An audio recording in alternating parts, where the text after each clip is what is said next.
kita Nabi besar Muhammad Sallallahu Alaihi Wasallam. Semoga kita senantiasa menjalankan ajarannya dan insya Allah di yang lahir mendapatkan syafaat. Yang saya hormati Pak Edi selaku penggagas komunitas berbagi praktik baik. Saya hormati para pengurus yang senantiasa membersamai kita, memfasilitasi kita dalam kegiatan ini, kegiatan yang bertujuan. Terima kasih kepada teman-teman yang hadir.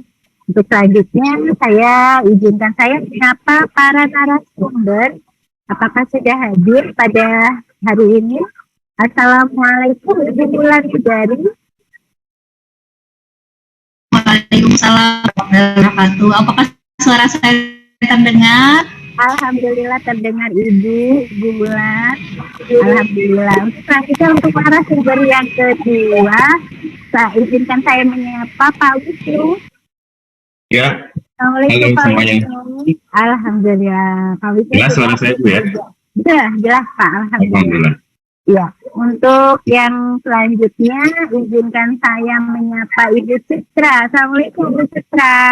Waalaikumsalam warahmatullahi wabarakatuh. Apa kabar Bu Anis? Alhamdulillah sehat luar biasa ya. Saya berharap ketiga narasumber ini juga luar biasa semangat dalam menyampaikan praktik baiknya yang biasa. Dan untuk selanjutnya kita dengarkan ya teman-teman paparan yang kedua yang akan disampaikan oleh narasumber kita yang kedua yang hebat tentu saja oleh Bapak Wisnu Wirandi SSN MSN. Kepada Pak Wisnu kami persilahkan Pak Wisnu. Ya, terima kasih Bu Anis.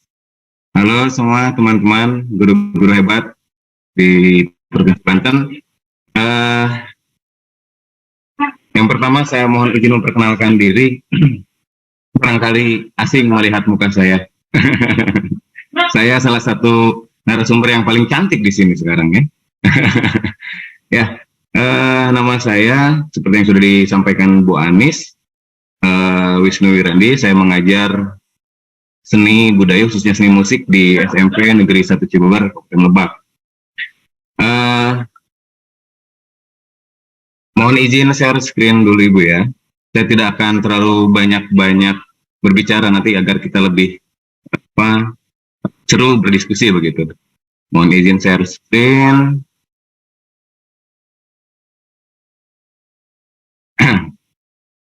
Sudah muncul Bu ya? Oke. Baik. Praktik baik yang akan saya bagikan adalah berkaitan dengan pendidikan karakter, di mana yang saya lakukan pendidikan karakter ini adalah menerapkan pembelajaran musik angklung menggunakan metode cooperative learning. Nah, ini didasari pada awalnya sebetulnya pada saat kami berdiskusi guru-guru khususnya dengan wali kelas dari mulai kelas 8A, 8B sampai 8E. Karena saya mengajari kelas 8, ada beberapa permasalahan siswa yang di kelas itu masing-masing mayoritas sama permasalahannya begitu. Nah, yakni permasalahannya itu adalah di ranah kedisiplinan siswa atau adanya penurunan motivasi belajar siswa gitu. Sehingga dari permasalahan ini saya berusaha untuk mencoba membuat sebuah gerakan barangkali untuk mendisiplinkan siswa begitu melalui apa yang saya kuasai dan disiplin ilmu yang saya kuasai begitu. Nah, selain itu juga kedisiplinan siswa yang sangat mengenaskan bagi kami gitu, karena memang di kami salah satu faktor yang menjadi penyebabnya adalah selain pandemi yang dari era kemarin pandemi menuju era new normal sekarang, itu ternyata sangat berdampak sekali terhadap penurunan karakter dan kedisiplinan siswa di sekolah begitu. Nah, sehingga ini menjadi dasar saya membuat praktik baik ini begitu. Di samping itu pula salah satu faktornya adalah kondisi lingkungan sekolah yang memang sekolah kami itu boleh dikatakan 1000 gerbang, Bu. 1000 gerbang. Artinya cukup luas juga begitu soal kami. Dibatasi oleh desa, 2 desa, yang di mana di kedua desa itu karena berbukit di Cikotok, itu daerah saya di Cikotok berbukit tempatnya, dan sekolah kami dibatasi oleh salah satu jalan yang membatasi 2 desa Cikotok dan desa Cibeber, sehingga gerbangnya itu bisa dari mana saja masuk gitu. Nah, ini juga menjadi kendala bagi kami sebetulnya, tapi saya berpikir seperti ini. Salah satu tembok bagi siswa itu ternyata bukan tembok yang besar atau tembok yang menjulang tinggi. Ternyata guru adalah salah satu tembok utama, gerbang utama untuk mendisiplinkan siswa begitu. Nah, berawal dari sana, permasalahan-permasalahan yang datang itu ternyata dari mulai siswa gondrong, lalu tidak teratur, bajunya dikeluarkan, lalu sering membolos, belajar di kelas juga sering main game dan sebagainya. Artinya ada penurunan motivasi belajar. Lalu berikutnya yang paling sangat mengenaskan, munculnya ada sebuah grup yang menamakan dirinya itu sebagai Serandam, Serdadu Anti Damai. Wah, ini luar biasa saya sangat menangani siswa yang seperti ini begitu, karena ternyata anggotanya itu di geng ini bukan hanya siswa yang masih sekolah, tapi juga alumni begitu. Nah, dari permasalahan tersebutlah saya mencoba untuk mengatasi controlling itu begitu, berdiskusi dengan para wali kelas, lalu coba kita kumpulkan, kita analisis. Tahap awal yang saya lakukan adalah saya menganalisis dan mengumpulkan serta mengidentifikasi gitu siswa-siswa yang memang bermasalah begitu. Nah, dalam upaya tersebut saya memiliki tantangan. Ternyata tantangannya adalah saat saya berkomunikasi dengan pihak sekolah, vokasi kurikulum, kepala sekolah. Nah, rencana yang akan saya lakukan ini kurang begitu direspon awalnya. Karena kenapa? Saya melakukan pembelajaran musik angklung, melakukan kelas tambahan untuk pembelajaran musik angklung ini, artinya di luar jam pembelajaran selama 1 bulan full begitu. Saya mencoba awalnya riset, saya selama 1 bulan saya mampu tidak begitu. Setiap hari continue begitu. Setelah pulang sekolah, anak-anak langsung saya kumpulkan, dibawa ke ruang sini, langsung saya langsung kita berlatih gitu. Namun ada beberapa trik yang saya lakukan begitu. Nah, terhadap siswa-siswa bermasalah ini, salah satunya adalah saya melakukan pendekatan persuasif terhadap siswa gitu. Ternyata siswa-siswa yang bermasalah ini, salah satunya tadi dampaknya dari faktor era new normal tadi, saya coba rangkul mereka. Ternyata ketika kita melakukan pendekatan persuasif, lalu juga dengan tadi proses pembelajaran cooperative learning ini, karena kata kuncinya cooperative learning ada kerjasama. Jadi anak-anak juga merasa punya teman gitu. Ternyata merasa ada motivasi untuk curhat begitu. Mereka mencurahkan perasaannya, apa yang mereka. Maka saya tanya, kamu merokok? Apa alasan kamu merokok gitu? Kamu kenapa sering terlambat dan sebagainya? Mereka curhat. Mereka mengeluarkan isi hatinya. Nah, dari sana saya coba mulai menganalisis dan mencoba untuk melakukan aksi saya begitu. Proses selama 1 bulan ini saya terus kontrol mereka, selain berlatih, tapi saya juga ada proses controlling penuh terhadap mereka begitu. Nah, saya coba berkomunikasi dengan wakil kurikulum, kepala sekolah, bahkan sampai komite sekolah, dan saya mengundang orang tua siswa ke sekolah pada awalnya untuk melakukan rencana aksi saya begitu. Dan ternyata mereka menyambut baik apa yang akan saya lakukan begitu.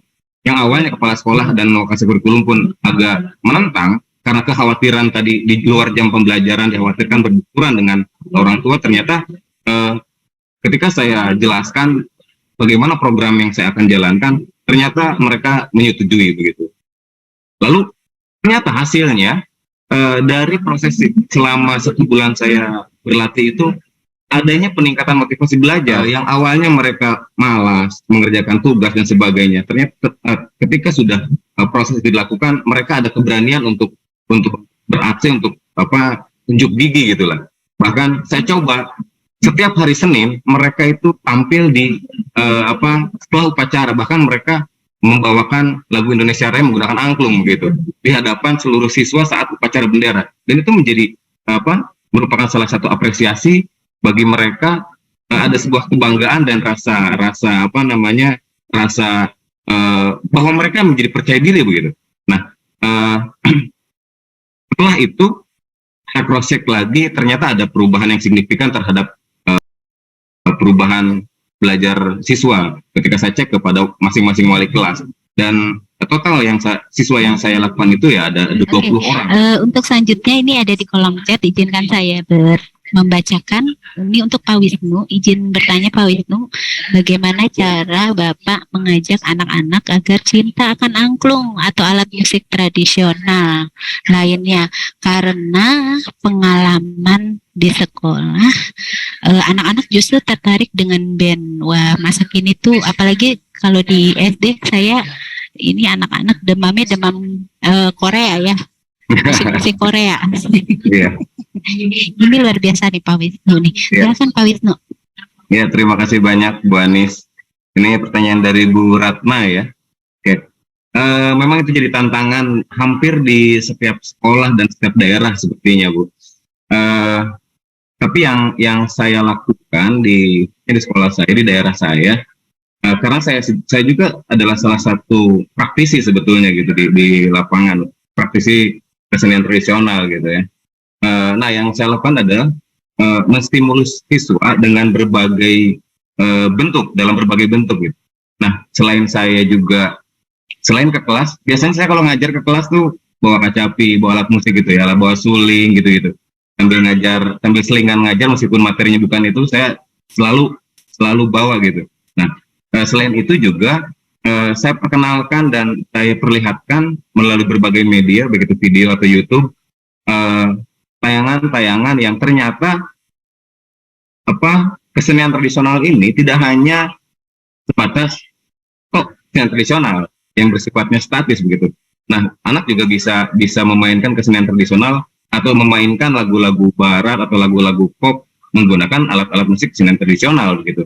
Nah, itu yang saya lakukan. Selain itu juga saya selalu memberikan contoh kalau di kelas biasanya.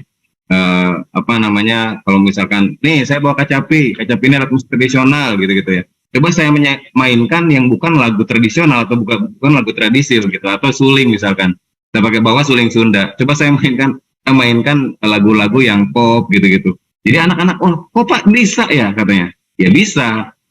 Ternyata dengan alat musik alat musik tradisional kita juga tidak ketinggalan untuk bisa mengikuti perkembangan zaman, misalkan membawakan lagu-lagu pop. Bahkan angklung, saya juga sering memperkenalkan atau memperlihatkan kepada siswa angklung-angklung yang lebih kemasannya lebih modern begitu.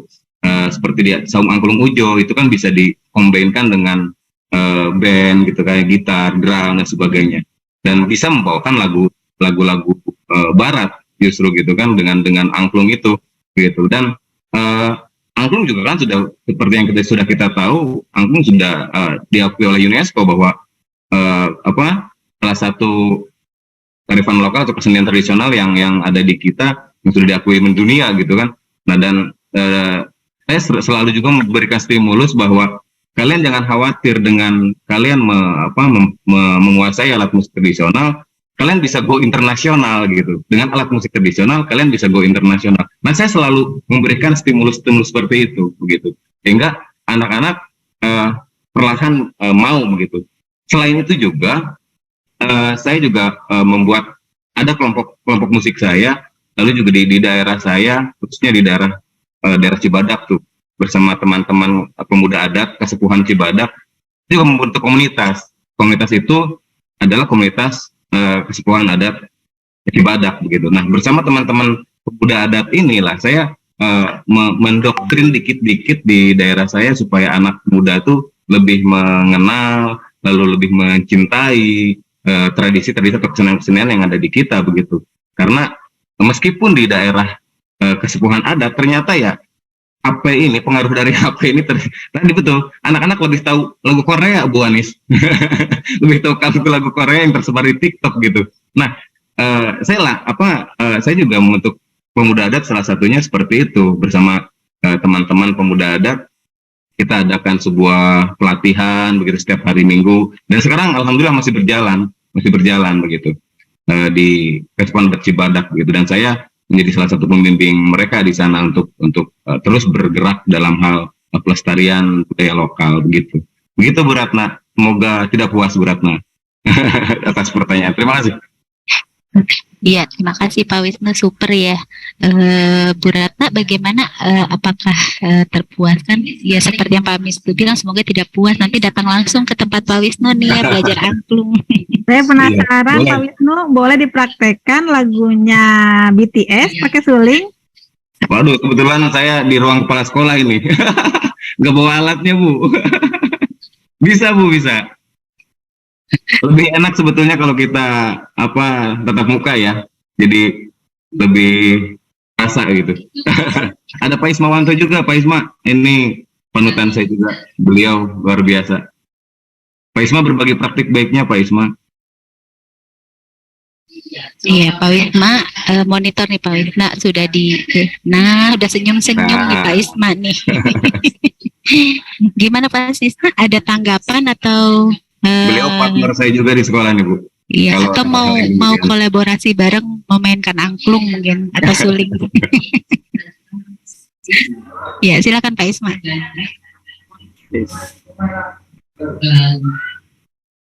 Tes. Iya, terdengar Pak. Ya. Assalamualaikum warahmatullahi wabarakatuh. Waalaikumsalam warahmatullahi wabarakatuh. Perkenalkan, saya Ismawanto dari SMP Negeri 1 Cibeber. Kebetulan saya satu sekolah, satu instansi dengan Pak Wisnu. Jadi kalau secara usia dan ini memang Pak Wisnu itu adalah murid saya, tapi kalau untuk dalam bidang seni dia jadi guru saya gitu Bu. Jadi saya tidak pernah meragukan kemampuan Pak Wisnu dalam berkesenian, karena saya pikir beliau ahlinya dan itu sangat luar biasa gitu, praktisi, dan bisa membuat anak-anak di sekolah kami ini begitu lebih menyukai seni tradisional daripada seni modernnya gitu ininya, karena beliau sangat ahli dan punya trik tersendiri ya Bu ketika kemudian dalam mengajar gitu. Dan saya juga sering melihatnya karena secara biasanya berdekatan kelasnya, atau biasanya kalau dalam proyek P5 itu satu tim gitu. Jadi anak-anak merasa lebih dekat dengan biasanya pendekatan yang dilakukan oleh Pak Wisnu dalam penerapannya dalam seni tradisional. Dan kelihatannya gitu ketika beliau mengajarkan itu, kalau saya sih tidak terlalu tidak bisa ya dalam seni gitu, karena saya guru bahasa Inggris ya. Biasanya kalau dalam proyek P5 itu satu tim gitu. Jadi anak-anak merasa lebih dekat dengan biasanya pendekatan yang dilakukan oleh Pak Wisnu dalam penerapannya dalam seni tradisional. Dan kelihatannya gitu ketika beliau mengajarkan itu, kalau saya sih tidak terlalu tidak bisa ya dalam seni gitu, karena saya guru bahasa Inggris ya. Biasanya anak-anak itu begitu antusias. Kemarin saya lihat yang mau ikut seni, ikut ekstra seni saja itu satu ruangan lab itu penuh gitu. Itu walaupun kemudian fasilitasnya masih terbatas, tetapi karena beliau juga praktisi pengeret di Pakidulan, jadi sudah terbiasa di panggung. Tapi kalau kemudian bagaimana cara mempraktekkan atau hal-hal yang lain, saya pikir di YouTube-nya Pak Wisnu ya, itu bisa dilihat, itu banyak sekali karyanya. Kalau saya hanya sebagai penonton biasanya Bu, dan di sekolah biasanya saya bisa melihat Pak Wisnu hanya ikut-ikutan video saja gitu, memvideo Pak Wisnu dengan keahliannya karena saya tidak bisa dengan kegiatan berkeseniannya. Terima kasih. Iya, terima kasih Pak Isma, menginspirasi ya apa yang dipaparkan oleh Pak Isma, bahwa tidak terkukung pada satu bidang ya. Kita sebagai guru, kita harus menggali hal-hal baru yang memungkinkan menambah wawasan kita, keilmuan kita untuk mengembangkan metode-metode pembelajaran yang lebih menarik untuk anak-anak kita. Ya, teman-teman. Mudah sekali tumbuh, tetapi mudah sekali turun. Berkat senior-senior yang tadi saya lihat di layar nih, seniornya Pak Wisnu, saya yakin itu juga membuat Pak Wisnu hadir sehebat ini di hari ini. Adanya kami di layar ini, yakinlah membersamai guru-guru hebat semua untuk terus mengoptimalkan segala hal demi pembelajaran yang bermakna dan dirindukan oleh siswa. Terima kasih. Iya, terima kasih Bulan, luar biasa. Closing statement-nya menginspirasi. Untuk selanjutnya silakan Pak Wisnu. Ya, terima kasih banyak Bu Anis.